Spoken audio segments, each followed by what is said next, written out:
beautiful jellyfish, it's Tracy. I hope you're all doing well. I hope you guys are all having a really great day or night. And yeah, I'm really excited for you guys. I wasn't planning on filming, but I really wanted to film this video, even though it's like 1,000,000 degrees in my room right now. It's like so hot.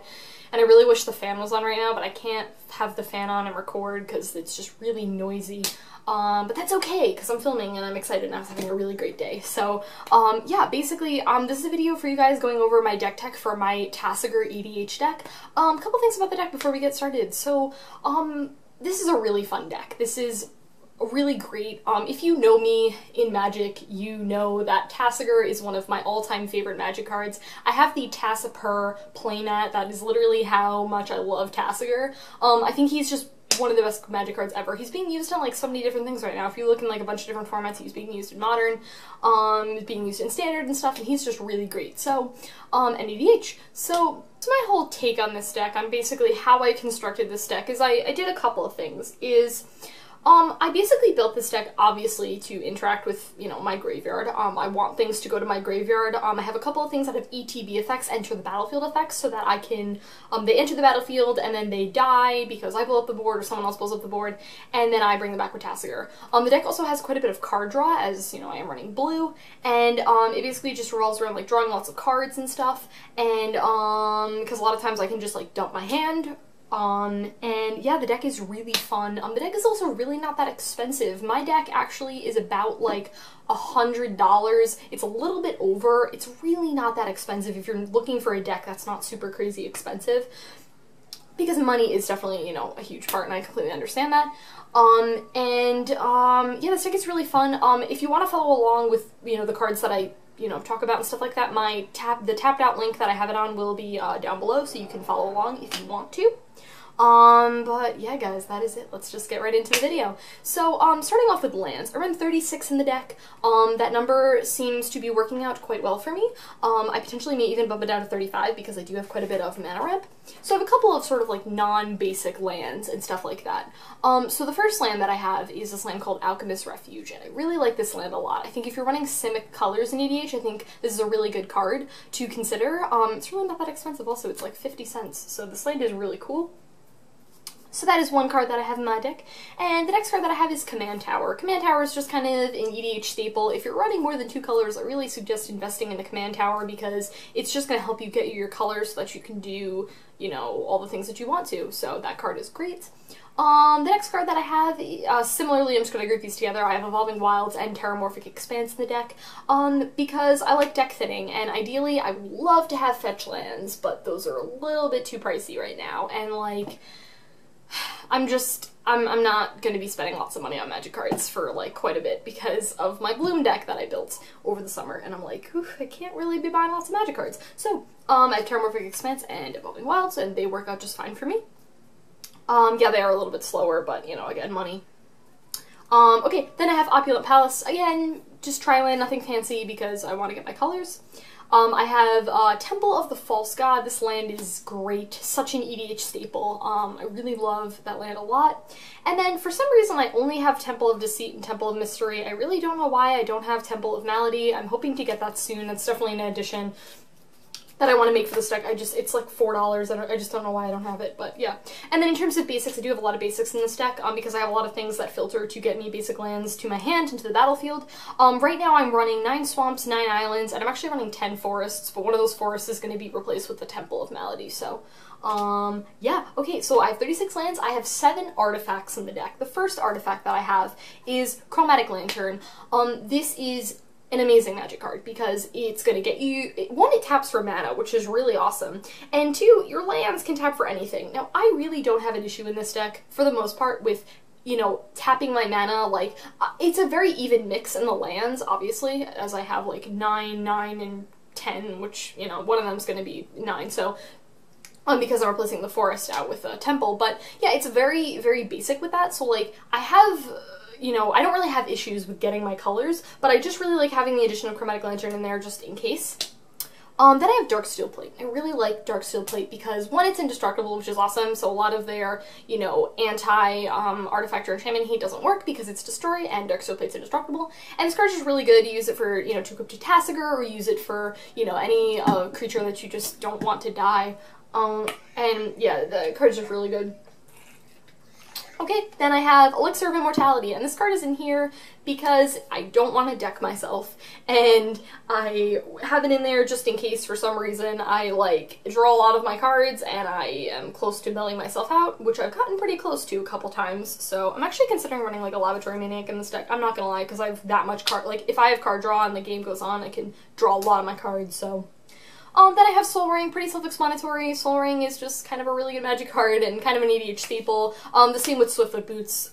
Yeah, just kind of a card that I'm really always going to be wanting in my EDH decks. Then I have Tormod's Crypt, which this card is probably going to come out in the future, actually, because, one, I want to replace it. I potentially, yeah, I'll probably want to get a Bojuka Bog for this deck, because I want to have, you know, I want to have, something to exile someone else's graveyard, because realistically, you're probably going to be playing, you know, a game where people are going to be doing things with their graveyard. But the thing about Tormod's Crypt is that it kind of just fills up an empty slot, a slot in my deck, which could be used for something else. So this is something that is going to come out in the future. But it's like a place filler for now before I find something else. And the last card that I have for artifacts is Traveler's Amulet, which I may consider taking this out simply because I have a lot of mana ramp, and I don't know if I necessarily need that one. But right now, it's just Traveler's Amulet, and that's fine. Okay, cool. Then we have 3 Planeswalkers. The first Planeswalker I have is Jace the Living Guild pack, and I remember when Jace came out and people were like, he's awful. I feel like people did that for, like, the new Jace, too. Jace, Vryn's Prodigy. People were like, he's so bad, and then he's, like, one of the most expensive cards in Origins. And, like, Jace's The Living Guild pack, like, is actually pretty good in this deck, and I really like him. Because, one, his +1's really good, because you get to keep something that you want on top, you get to put something in your graveyard, you want to put that thing in your graveyard because you either want to delve that card away, or because you want to potentially get it back to Tasigur. And the -3 is just a bounce ability on a Planeswalker. His -8 is so devastating, because I have gotten his -8 off when people have had a lot of cards in their hand, and they just don't have any cards left in their hand, and you get to draw 7 cards. It is actually really good. It doesn't look that good, but I've gotten it off before, and it has been really devastating to other people on the field. Great for you, because you're like, yes, I get to, you know, everyone shuffles their hand and their graveyard into their deck, they don't get to draw any cards, they have no cards in their hand, they're playing the top deck game at that point, and you were like, I've got 7 cards, and I'm doing pretty okay.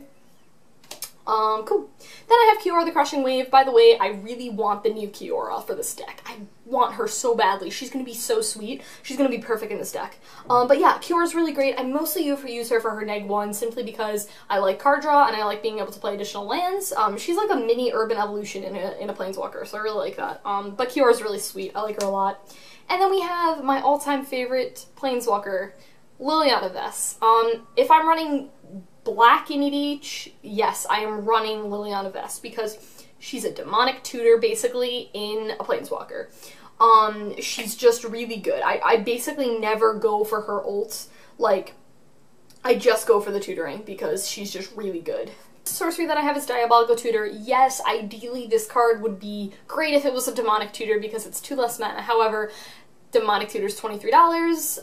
That's just not realistic for me to buy at this moment, but in the future, I'm gonna get a demonic tutor. I actually have one, but it's in a different deck.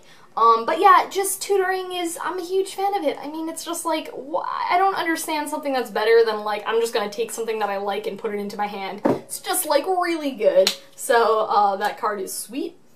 Okay, then the next card that I have is Fade into Antiquity, and I love this card because it's like they have an indestructible god or something, and you're like, cool, bro, it's exiled. Fade into Antiquity is really awesome. I have quite a bit of Artifact and Enchantment hate in this deck, and this card is one of my favorites simply because it's exile. Okay. Then we have Inguruk's Wake, and this is also one of my all-time favorite field wipes because I've tutored for this card before and just blown up the board, and everything gets destroyed except for mine, which is my stuff, which is really awesome. So, like, I just blow the board up, and then I have my stuff, and then I get to swing, and it's great. And Inguruk's Wake is just so good. Yes, it's 9 mana, but it's one of the bombs in the deck, and it's just really good. Then I have Gerard's Orders, and this is one of my all-time favorite cards in the deck because you put something, one of my favorite combos in the deck and I talked about this in one of my other videos, is I grabbed Artisan of Kozilek into my hand and Sidisi Undead Advisor into the graveyard. I played Artisan of Kozilek, got back Sidisi, exploited something, got to tutor. It was one of the best things I've ever done in Magic. It was really cool. All the help with Gerard's Orders. This card is just really great. I really like it a lot. It's like a tutor, yeah, it's like a tutor, which is really awesome, and it just does really cool things.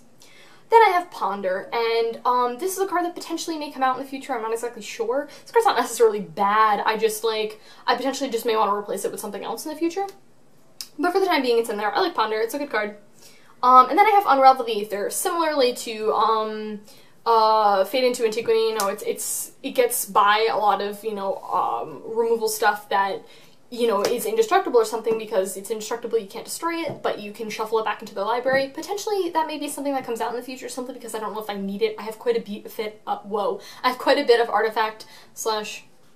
There we go. I have quite a bit of artifact slash enchantment removal, so it's not, you know, something that I love that's in the deck right now, but it's kind of just sitting there for now. But, yeah, that's definitely something that I'm going to want to replace it with. And I'm probably going to replace that with, probably a creature. I don't really know what yet, but I want to replace it with a creature just because I want to be more creature heavy in this deck.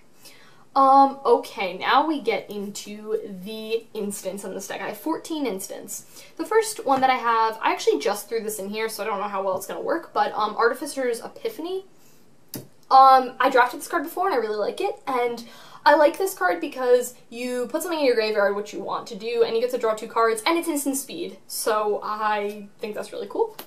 Then I have Brainstorm. This card is amazing in this deck because basically you get to draw 3 cards for 1 mana, super sweet. You pitch back 2 of them, so it's like, I'm gonna put back 2 of them that I want to mill because I want to mill them so that I can delve because I don't want them there, or you put 2 really good things there, you don't have anything else in your graveyard, and then you Tasigur, potentially get one of those things back. Really, really sweet card. I would say if you're building Tasigur EDH, I think Brainstorm is definitely going to be it is definitely going to be on your list because it's just a really good card in this deck. Then I have Boundless Realms, and like, it's one of the reasons why I'm just running so many basics in this deck, so I can just play Boundless Realms and just thin out my deck, get rid of all of the lands for 7 mana, and I'm just like, at that point, just basically playing the, like, all the value that's left in my deck, which is sweet. So, I really like Boundless Realms. Okay, another card that I'm potentially thinking of taking out in this deck is Dark Ritual. I really love Dark Ritual. It's not like I don't like this card. However, it's kind of one of those things that potentially, if someone gives it back to me with Tasigur, all of the time, I may not be like, yes, I got back a Dark Ritual, so it's not something that I may want to get back all the time. Like I said, it's not a bad card, I just don't know if it's necessarily something I want in this deck. Okay, now we have just a really great Magic card, and that is Dig Through Time.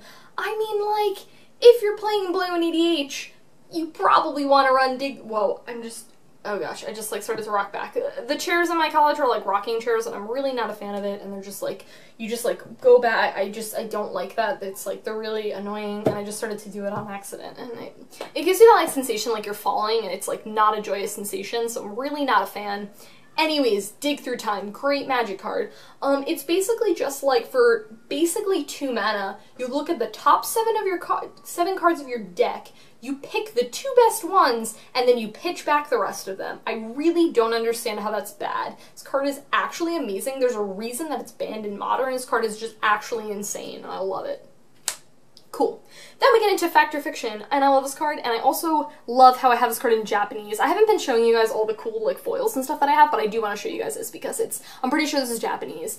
Isn't this sweet? I don't even know where I got this from. Actually, yeah, I do. I went to this card store and they had like a bunch of foreign cards and I really appreciated it, and I love this so much. I actually had a foil Fact or Fiction at one point, and I actually got rid of it, and I was really sad about it, but I got this Japanese one, and now I'm like, okay, I'm okay with getting rid of that foil, and I was like, really sweet. Okay, cool. But yeah, this card is really good. It's just kind of like, you get things into your hand that you want, and you get things into your graveyard that you want. A lot of times you know, your opponent has a really tough choice of what they want to give you, and chances are is that you can get a lot of that stuff back with Tasigur, so you don't really care about that stuff going in your graveyard. And very similarly, I have a Grizzly I can't say this word, I don't know why, Salvage? There we go, there we go. Yes, this card's really cool because It's 2 mana. I like how it's an instant, so you can do it at someone, you know, the end of someone's turn, and you just mill yourself what you want, so that card's really sweet. Then I have Hero's Downfall, one of my all-time favorite removal cards. I like it because you have the option of getting rid of a creature or a Planeswalker, which is really awesome. So, yeah, and then I have Murderous Cut. Very, very self-explanatory, basically a 1 mana kill spell. Just really good. Then I have Naturalize. This is a card that I know in the future I'm going to take out. Like, I just know it because, like I said, I just don't think I need all of this artifact and enchantment hate. So I think I'm just going to take that out and, again, replace it with a creature at some point. I just don't really know what creature I want to do. Right now I have 33 creatures, and Tasigur is not really included, so I guess it's 34, but I want to bump that up a little bit. Maybe like 38 or something. Okay, then I have the 1 counter in this deck, and that is Plasm Capture. I don't really know why I decided to run 1 counter in this deck, but I decided that 1 counter was fine. It seems to be working out pretty okay. I mean, I probably could have a couple more counters, but I'd kind of rather just be aggressive and have the, like, destroy, you know, I'd rather be, like, destroying things and stuff like that compared to, like, countering them. I don't know. Does that make any sense? That probably didn't make sense. I don't know. I don't know where I was going with that. But yeah, okay, the next card that I have is Putrefy. Again, maybe something that comes out in the future, but I do like how you have the option with this of destroying either an artifact or a creature, which is really great. And, you know, artifacts are very popular in, I was about to say in Modern, artifacts are very popular in EDH, so you're gonna have a target for that, which is cool. Then I have Sudden Reclamation, very similar to a lot of the cards in this deck, but I love how this card is land and creature for 4 mana, which is awesome. I love how it's instant too, which is really great. So you get things back from your graveyard that you either destroyed, you milled to Tasigur, or whatever. And then I have Sultai Charm, and I love the Charm cards a lot. Like, I think if you're building EDH, Tricolor, you probably want to look into the Charms because they're really cool. I love having options, and I just really like it a lot. I have the promo one, I guess this is. I don't really know. It's like the really pretty foil one. I really like this. And yeah, this card is just really great at, like, having the options. I mostly use it for the card draw, but you can use it for whatever you want it to, which is what I really like about it. Okay, now we get into the fun stuff, the creatures. Now, quick thing about the creatures. These creatures, some of them make no sense. And I don't really know why I put some of the creatures in here. Like, some of them are really random, and you're going to be like, why is this creature in the deck? And the answer is that I probably really don't know. It's just a cool creature, and it kind of works. A lot of these creatures do things that I want them to, like, mill and stuff like that. But a couple of the creatures are just kind of big dudes that do things, and they kind of just work. Kind of looks a little weird at the start. It kind of looks like a mishmash, and it totally is, but everything has been okay so far for the creatures, so I'm really happy with that. First creature that I have is Acidic Slime. I love this card a lot. I really like how it has an ETB effect. I've kind of been doing that with the deck because I can get things back with Tasigur, so that I get them back with Tasigur and then I recast them, and then it has another ETB effect, which is sweet. And Acidic Slime is just a really good body. It's one of my favorite, you know, creatures really of all time. Then I have Arcanus, and Arcanus is really cool. Like, I got him in this deck because I really wanted card draw. The triple blue in this is really not a huge issue for me because the way that my lands work out is that I have a very even split of them, and I have the mana fixing, so it doesn't seem to be a huge issue with getting that triple blue for Arcanus. So that's really cool. Artisan Nichoza, like, I love this card so much. This is one of my favorite cards in this deck. It is, yes, 9 mana, yeah, but it's a huge bomb. It's just very, you know, it's just such a fun card. I love this card so much. Okay, and then I have Big Game Hunter, and I actually just put this in the deck, so we'll see how this works, but I like it because it's like, you basically kill something for 1 mana, and then you can get it back. I'm really okay with that. When I had Alesha EDH, I had that card in there, but I took apart Alesha, so I had it laying around. I was like, yeah, that'd be a pretty good card for the deck, so I have that. Then I have Blood Artist, and I've killed people with Blood Artist before. This card is amazing in EDH because someone blows up the board, or you blow up the board, and you're like, things die, I redirect damage, and then I gain life, and it's an awesome day. So, like, this card is just really good. I love Blood Artist. Cool. And then I have Burnished Heart, and I really love Burnished Heart because, it's a creature, and I want creatures, you know, I want creatures in my graveyard, I want creatures on the battlefield, and all that sort of stuff, and I like it because you can sack it and you get basic lands. Cool. And then I have Chasm Skulker, and I kind of just had this card laying around. Again, this looks like a very random card in this deck, but I have, you know, some card draw stuff, and then this card is just really good. It just gets big, and then when it dies, you get squid tokens, which is just really awesome. So, yeah, I like that card. Then I have Coil Oracle. I really love Coil Oracle a lot because I like it when you top deck it, you top deck something from it, and you get like a land, and it comes onto the battlefield. It doesn't come onto the battlefield tapped, which is really awesome. If not, you just get, you know, some card advantage, and I like it because it's like a very, like, it's just a 1/1, it's just 2 mana, it's not anything, you know, super crazy, but I wanted some things in the deck that were, you know, a little bit smaller, so. Then I have Deathbringer Regent, and to be honest, the reason I put Deathbringer Regent in there is because when I go to EDH night, I just get promos, and I had like 5 promo Deathbringer Regents, and I said, well, I mean, I guess I'll throw this in Tasigur, and this card's been working out a lot. It's really good because it's a creature and a board wipe all in one, so it's like you play it, and it just blows up the board, and then you're left with like a 5/6, and then all that stuff that's in your graveyard that you could potentially get back, which is awesome. So that card's great. And then I have Elvish Visionary, again, very similar to Coil Oracle. It's a small dude, it's a nice body, and it, you know, you just draw a card off of it, which is really good. Cool. And then I have a, I don't know what that was. And then I have a, I don't know where I was going with that. And then I have a Japanese Ghoul Tree. And I actually just had this laying around, and I was like, well, I want to put this card in Tasigur, and I just happen to have a Japanese one. I don't really know how, but I have a Japanese Ghoul Tree, so I put this in the deck, and this card is really sweet. It's just a really nice body, and it just costs less for things in your grave, so you can just play it and play it for, like, you know, 1 mana, and you have just this really big dude.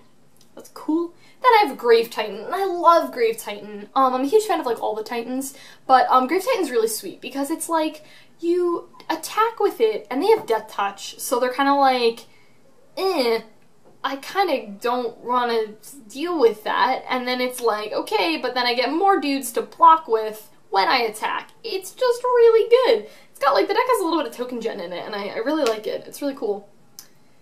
Okay, then we get into one of those random cards that I was talking about, Jesus Mindseeker. I don't really know why this card's in the deck, but it's really cool, because people are running instants and sorceries in the deck, so you're just like, I like your instant and sorcery, I'm gonna cast it without paying its mana cost, and just do cool things with it. So I haven't drawn it a lot, so I haven't really seen how it's played, but it's pretty cool. This is another card that I haven't really seen. I just haven't drawn it, but I have Gerard, Golgari, Leechlord in my deck, and yeah, he seems pretty alright, you know, from what I can tell. I haven't really cast him yet, which has been really unfortunate, but yeah, he seems pretty okay. Then I have Merciless Executioner, and I know a lot of people in this sort of deck I've seen have a lot more sack elements. The reason that I decided not to do that many is because I have an entire deck dedicated towards sacrificing things. I have a Mugus or a Mogus God of Slaughter deck, EDH deck, which is super fun and I love that deck. But like, I just sacrifice my stuff there, and I didn't really want to bring sacrifice to the table in this deck, so I said, whatever, I'll just throw 1 in. Merciless Executioner is just a really nice dude, I really like him. If anything, you just sacrifice him, but it's just really nice. Mini board clear in a creature, so I like it. Then I get into one of those other really random creatures, Mitotic Slime. I don't really know why this card's in the deck, it's just kind of random, but I mean, I kind of like this. It's just kind of like, okay, yep, the board gets wiped and I still have creatures around. It's just, like, really cool. Okay, then I have a foil. Ooh, I have a foil Muldrifter. I don't even remember where I got this. I got this pretty recently, but I don't remember where it's from. I really like Muldrifter because, one, it goes to your graveyard, so it helps things out like Gerard, like, you know, a bunch of the cards that you know, that get bonuses if you have creatures in your grave. And it's card draw off of it, so it's just, like, a really good card. I was kind of like, yeah. I kind of decided that I should put that card in after I saw so many other people using it, and I was like, I like that card draw. I'm gonna also have some card draw, so I threw it in the deck, and it's really sweet. I like it. Then I have Nemesis of Mortals, and this card is sweet because it's such a vanilla creature, basically. Like, it doesn't have trample, it doesn't have anything fancy, but it's just kind of like, for 4 mana, I'm gonna have like a 10/10 vanilla. Like, that sounds pretty okay. Like, I'm not gonna lie, I kind of want to throw Gurmag Angler into this deck, because it's just Gurmag Angler and that card's sweet, but like, I have a lot of like Delve, so I'm like, I don't know if I need it, but yeah, I have that, and then I have a Night Howler, and I literally put this on Tasigur before and killed people with commander damage because they're like, I just can't deal with Tasigur, and I just can't blow that up, so I die from commander damage, and it's been pretty great. So Night Howler is really sweet. By the way, if you were playing Standard at the time, do you remember when, like, Night Howler decks were a thing? I mean, actually, I guess they pretty much died down now that, Theros block is falling out of Standard, but one of my friends had the sweetest Standard black-green, like, graveyard deck, which I based this deck off of a little bit, and, like, it ran Night Howler and it did just awesome things. Okay, anyways, that's the point. And I also ran this card, Nyx Weaver. Nyx Weaver is really great. I love Nyx Weaver. It's just, like, it does everything that you want to do. It's a great body, it mills you, it's just, and you could potentially, you know, get anything back from it. For like 3 mana, say someone goes to exile your graveyard, you're like, nope, I'm gonna exile Nyx Weaver and then get back something from it. So Nyx Weaver is just really sweet.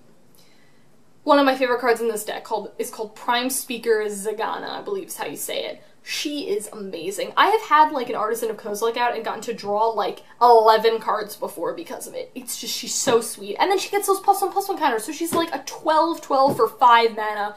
Oh my gosh, she's awesome. I really love her. Then I have Prophet of Kruphix. I don't know if I need to explain how awesome Prophet of Kruphix is, but if you don't know, Prophet of Kruphix is an insane magic card, and if you're running Simic colors in green, you're probably gonna want to run, in green, in EDH, you should run her, because she's just like, I'm gonna untap my lands, and even if you don't flash in creatures with her, you get to like untap your lands, and then you get to Tasigur, so that's like really sweet. Or if someone kills your Tasigur, you're like, cool, bro, replay Tasigur, and then I will activate Tasigur, and it's just like a really good day, so I really love Prophet. Then I have Reclamation Sage. Again, it's just a great card. It's nice, it's a nice body, and then it also has this really sweet ETB effect to destroy an artifact or enchantment. You're going to be playing EDH where people are going to be running artifacts and enchantments, and you're going to want to blow them up, so even if you blow up someone's Soul Ring. Another random creature that I don't really know why it's in here, but Reefworm, I just like this card. It's just like, I'm just gonna have my things die so that I can get other things. It's just like really good. Other things that are more threatening, like, this card is just so sweet. I love it. Cool. And then I have Sakura Tribe Elder, because filtering basic lands, and it's a creature, yep, pretty great.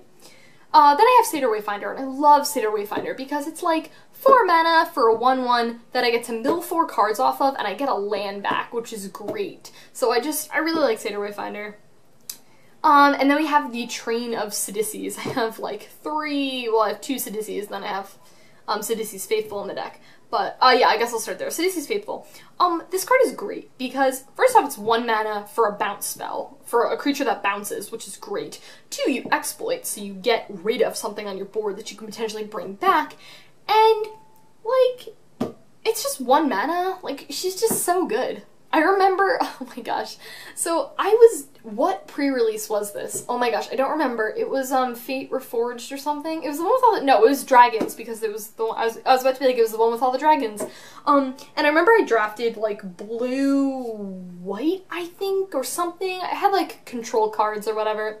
And I had, what was that card that it's like, whenever you cast an instant or a sorcery spell, you put a counter on it, and then it's like, you tap 2 and you sack it, and then target creature gets +X, where X is the number of counters on it. I had Sidisies Faithful, and I had like 9 counters on that, and then I swung with Sidisies Faithful. It was like a 9 whatever. It was great. It was like really awesome. Anyways, that really wasn't the point. Now I can't think of that magic card. It's really bothering me that I don't know what that magic card is. Anyways, that's really not the point. The point is that I really like Sidisies Faithful. I also really like Sidisi Brood Tyrant. She's great. She just, again, she's one of those creatures that just kind of is all in one. She just kind of does all the things that you want her to. She's a nice body. She gets you tokens. And she, you get to mill. So, like, you just, she's just good. And then when you mill, you get zombie tokens, which is part of the reason why I want to make the deck more, more creature-centered so that I can get more triggers off of this. But yeah, she's really cool. And then I have Sidisi Undead, Visor. I love this magic card, like, a lot. If you're building this deck, please run this card, because she's amazing. 5 5 mana for a 4/6 Death Touch is amazing. Plus, you exploit, which you want things near your graveyard, and then you get to tutor. I literally don't understand how that's bad. Run Sidisi, she's amazing. She will win you games because she's that good. Cool. And then I have Splinter Fright. Yeah, this card's great. It's very similar to Nyxweaver, except it has Trample. And Nyxweaver, you can, you know, get something back, you can exile it from your grave, but yeah, it's really sweet. I like Splinter Fright. Then I have Torrent Elemental, and I really like Torrent Elemental. It's just a really nice body. I like how it is flying. A lot of the deck doesn't really have flying, and it just, when it attacks, you get to tap down their team, which is great, so you get them from more points of damage, because they can't block. And you can get things, you can delve away it, and then you can delve it away, and then you get it back with Tasigur.